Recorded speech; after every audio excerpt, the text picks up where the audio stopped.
السلام علیکم ناظرین، آج ہم آپ کے سامنے نماز سے پہلے وضو کے 2 سوال اور لائے ہیں جن میں مسواک کرنے کی فضیلت اور کن چیزوں سے وضو ٹوٹ جاتا ہے۔ جی ناظرین، سوالات کے جوابات شروع کرتے ہیں۔ بسم اللہ الرحمن الرحیم۔ سوال نمبر 1، مسواک کرنے کی کیا فضیلت ہے؟ جواب: سرکار دو عالم صلی اللہ علیہ وآلہ وسلم کا ارشاد پاک مسند امام احمد بن حنبل میں ہے کہ مسواک خود پر لازم کر لو، کیونکہ اس سے منہ کی صفائی ہوتی ہے اور رب تعالیٰ بھی راضی ہوتا ہے۔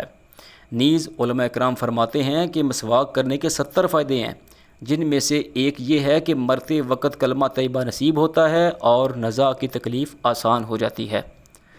سوال نمبر 2، کن چیزوں سے وضو ٹوٹ جاتا ہے؟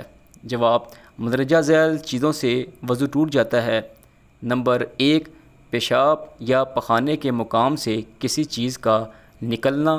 نمبر 2، منہ بھر کر قے کرنا۔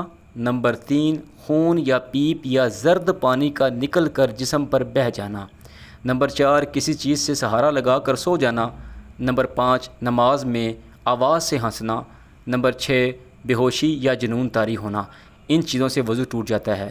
جی ناظرین، ہماری اگلی ویڈیو دیکھنے کے لیے ہمارے چینل کو سبسکرائب کریں اور بیل آئیکن کو پریس کریں۔ السلام علیکم ورحمۃ اللہ وبرکاتہ۔